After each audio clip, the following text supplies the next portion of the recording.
పోసాని కృష్ణమురళినే కాదు, జగన్మోహన్ రెడ్డిని మెప్పించడం కోసం, సంతృప్తిపరచడం కోసం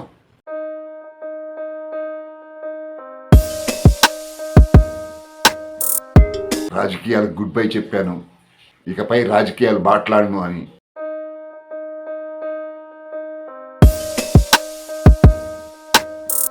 పవన్ కళ్యాణ్ గారికి 4 పెళ్లిళ్ళు అన్నాడు.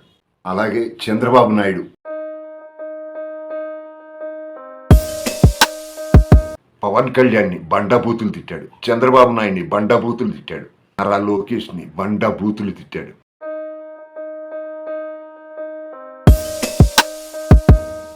హాయ్ ఎవ్రీవన్, జై జనసేన గోపాలకృష్ణ లాక్స్కి తిరిగి స్వాగతం. వైఎస్ఆర్ పార్టీ అధికారంలో ఉండగా జగన్మోహన్ రెడ్డి గారి అండ చూసుకుని చాలామంది రెచ్చిపోయారు. ఎట్టకేలకు పోసాని కృష్ణమురళి అరెస్ట్ అయ్యాడు. పోసాని కృష్ణమురళిపై రాష్ట్ర వ్యాప్తంగా అనేక కేసులు నమోదయ్యాయి. వాటిల్లో అనంతపురం జిల్లా గోగులవారిపల్లె పోలీస్ స్టేషన్ లిమిట్స్లోని జోగినేని మణి అనే జన సైనికుడు పెట్టిన కేసు ఇది. దీని మీద పోసాని కృష్ణమురళిని అరెస్ట్ చేయడం జరిగింది. పోసాని కృష్ణమురళిని రైల్వే కోలోడు మెజిస్ట్రేట్ 14 రోజుల రిమాండ్కు పంపారు.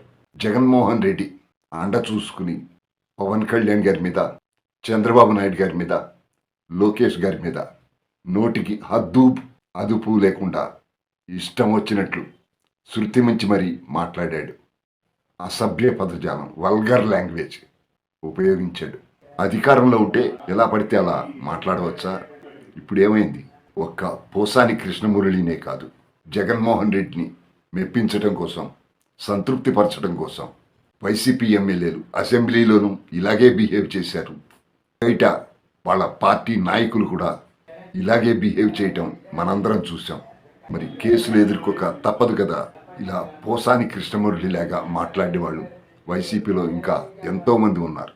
అసలు అప్పటి ముఖ్యమంత్రి జగన్మోహన్ రెడ్డి ఎందుకు పట్టించుకోలేదు? తనకు బాధ్యత ఉంది కదా, ఇలా మాట్లాడటం ఏంటి? ఏదైనా ఉంటే పొలిటికల్గా వ్యతిరేకించాలి, ఇలా అబ్యూజ్డ్గా మాట్లాడటం ఏంటి అని ఆ రోజే నివారించి ఉంటే ఈ పరిస్థితి వచ్చి ఉండేది కాదు కదా. అప్పుడేమో పట్టించుకోలేదు. ఇవాళ అరెస్ట్ చేసే మా ఆయన రాజకీయాలకే గుడ్ బై చెప్పాడు, ఇకపై రాజకీయాలను మాట్లాడను అని. రాజకీయాలకు గుడ్ బై చేస్తే ఇక చేసిన తప్పులన్నీ ఒప్పులైపోతాయా? హిమాలయాల్లో ఉన్న అరెస్ట్ చేస్తారు తప్పు చేస్తే.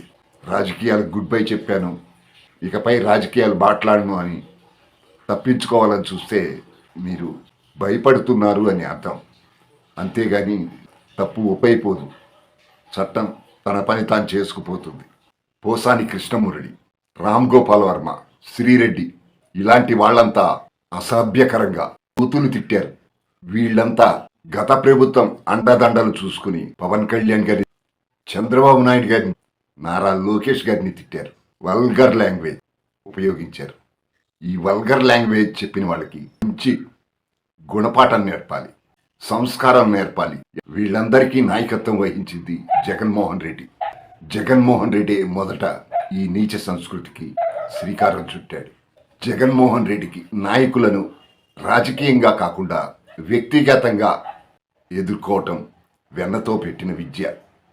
ఇక జగన్మోహన్ రెడ్డి సాటిస్ఫై చేయటం కోసం వీళ్ళంతా దిగజారిపోయారు.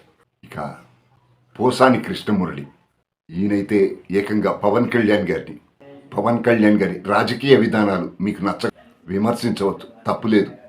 అలా కాకుండా ఎంతో నీచమైన భాషతో బూతులు తిట్టాడు.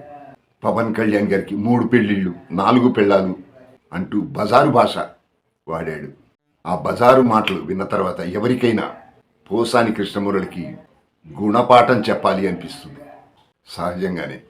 AP film development corporation chairman పదవి ఇచ్చినందుకు గాను కృతజ్ఞతగా వాంటెడ్లీ ఇలా నీచాతి నీచమైన భాష మాట్లాడి జగన్మోహన్ రెడ్డిని సంతోషపెట్టాలనుకున్నాడు. ఇలా చంద్రబాబు నాయుడు గారి మీద కూడా చాలా ఎలిగేషన్, అవాస్తవాలు మాట్లాడాడు. చంద్రబాబు నాయుడు హత్యాయత్నాలు చేయడానికి తన మీద, రామ్ గోపాల్ వర్మ మీద, జగన్మోహన్ రెడ్డి మీద ఇంకా చాలామంది పేర్లు చెబుతున్నాడు. అవాస్తవాలు మాట్లాడాడు కాబట్టి బహిరంగంగా దీని మీద కేసు పెట్టాలి.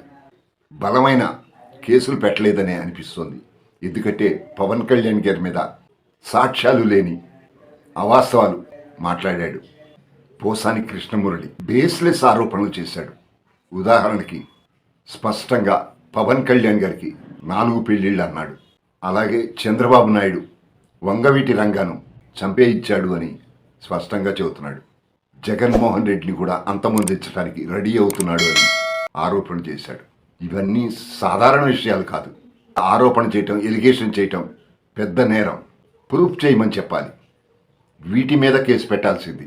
అతను అంత స్పష్టంగా బేస్లెస్ ఆరోపణలు చేసినప్పుడు వాటి మీద కేసు పెట్టాల్సింది. తనని చంపడానికి, రామ్ గోపాల్ వర్మని చంపడానికి చంద్రబాబు నాయుడు స్కెచ్ వేశాడు అని ఆరోపణ చేశాడు. పోసాని కృష్ణమురళి బేస్లెస్ ఎలిగేషన్స్ చేశాడని స్పష్టంగా తెలుస్తుంటే బలమైన సెక్షన్లు ఉపయోగించి శిక్షించవచ్చు. పోసాని కృష్ణమురళి నిజంగా కేసు పెట్టాలంటే చాలా సీరియస్ ఎలిగేషన్స్, బేస్లెస్ ఎలిగేషన్స్ చేశాడు. స్పష్టంగా తెలుస్తోంది ఆ వీడియోలో బేస్లెస్ అని. వాటికి తగ్గ సెక్షన్లతో అరెస్ట్ చేస్తే బాగుండేది. ఎందుకో ఆంధ్రప్రదేశ్ పోలీసులు పోసాని కృష్ణమురళిపై సీరియస్గా కేసులు పెట్టినట్టు అనిపించటం లేదు. పోసాని కృష్ణమురళి ఒక సైకో అండి. వాడి మాటలు కూడా అలాగే ఉంటాయి. తీవ్రంగా పరిగణించాల్సిన బేస్లెస్ ఎలిగేషన్లు చేశాడు. స్పష్టమైన ఆధారం ఉంది బేస్లెస్ ఎలిగేషన్ అని. వాటి మీద కేసు ఫైల్ చేస్తే బాగుండేది. ఆంధ్రప్రదేశ్ పోలీసు సైకో మనస్తత్వం ఉన్న వ్యక్తి పోసాని కృష్ణమురళి ఎలాంటి ఆధారాలు లేని ఆరోపణలు చేశాడు. ఏదో నామకే వస్తే ఏదో ఒక కేసు పెట్టి అరెస్ట్ చేసి 4 రోజులు హడావిడి చేస్తే రేపు ఈ ప్రభుత్వం పోలీసులపై ఎవరికీ భయం ఉండదు. ఏదో 4 రోజులు అరెస్ట్ చేస్తారు, వదిలేస్తారు, ఇంతకంటే ఏమీ చేయలేరు అని ఒక రాంగ్ సిగ్నల్ వెడుతుంది. అతనిపై పెట్టిన కేసులు నామమాత్రంగా పెట్టారా, లేక బలంగా శిక్షించే కేసులు పెట్టారా, రాబోయే రోజుల్లో చూడాలి. పోసాని కృష్ణమురళికి రిమాండ్ విధించారంటే విశేషమే. పోలీసుల ఎఫర్ట్స్ని మెచ్చుకోవాలి. పోలీసులు కోర్టుకు సబ్మిట్ చేసిన రిమాండ్లో పోసాని కృష్ణమురళి తన తప్పుని ఒప్పుకున్నాడని, కులాల మధ్య చిచ్చు పెట్టడానికి తాను మాట్లాడానని, వైసీపీ వారితో కుమ్మక్కై వారి ప్రోద్బలంతో ఈ 2 కులాల మధ్య చిచ్చు పెట్టడానికి ప్రయత్నం చేశానని, కుట్రపూరితంగానే ప్రెస్ మీట్ పెట్టి తప్పుడు ఆరోపణలు చేసి లబ్ధి పొందాలని, కమ్మ కులాన్ని కించపరిచి ప్రజలను రెచ్చగొట్టే విధంగా, తాను గొడవలు సృష్టించే విధంగా మాట్లాడానని, అలాగే పవన్ కళ్యాణ్ గారి గురించి, ఆయన భార్యా బిడ్డల గురించి ప్రెస్ మీట్ పెట్టి ప్రెస్ క్లబ్లో అక్రమ సంబంధాల గురించి మాట్లాడానని, అలాగే నారా లోకేష్ గారిని వికృతంగా దూషించానని స్వయంగా పోలీసులు సబ్మిట్ చేసిన ఈ రిమాండ్ రిపోర్ట్లో పోసాని కృష్ణమురళి ఇవన్నీ ఒప్పుకున్నట్టుగా ఉంది. సజ్జల రామకృష్ణారెడ్డి తనకి ఇచ్చిన ఈ స్క్రిప్టుని సజ్జల రామకృష్ణారెడ్డి చెప్పిన మీదటే ప్రెస్ మీట్లో రెచ్చగొట్టే విధంగా మాట్లాడానని, ఈ మొత్తం వీడియో ఫుటేజ్ని సజ్జల రామకృష్ణారెడ్డి కొడుకు సజ్జల భార్గవ్ వైసీపీ సోషల్ మీడియాలో వైరల్ చేసినట్టుగా పోసాని కృష్ణమురళి స్వయంగా ఒప్పుకున్నట్టుగా ఈ రిమాండ్ రిపోర్ట్లో ఉంది. ఈ సైకో పోసాని కృష్ణమురళి పోలీసులు అరెస్టు చేసిన తర్వాత కూడా తన బుద్ధి పోనిచ్చుకున్నాడు కాదు. అరెస్టు చేశారు రాజా అన్నాడు పోలీస్ స్టేషన్ దగ్గర. పోలీసులు ఇంట్రాగేషన్ చేస్తున్నప్పుడు కూడా పోలీసులతో అవును రాజా, లేదు రాజా, నాకు తెలియదు రాజా అన్నాడంట. పోలీసులన్నా చట్టమన్నా వీడికి అంత హాస్యాస్పదమైపోయింది.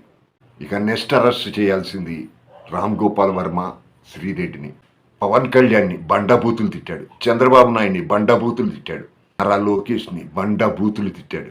ఇలా పబ్లిక్ డొమైన్లో బూతులు తిట్టేవాడికి మన చట్టాల్లో కఠినమైన శిక్షలు లేవు. ఏదో 7 సంవత్సరాలు జైలు అంటే లాంగ్ స్టాండింగ్లో ఇలా ప్రెస్ మీట్లు పెట్టి బండబూతులు తిట్టే వాళ్ళకి కఠిన చర్యలు తీసుకునేటట్టుగా చట్టం చేయాల్సిన అవసరం ఎంతైనా ఉంది. చూశారు కదండి ఈ వీడియో. మీకు నచ్చినట్లయితే ఒక లైక్ చేయండి, మీ అభిప్రాయాన్ని కామెంట్గా తెలియచేయండి. Thank you subscribers.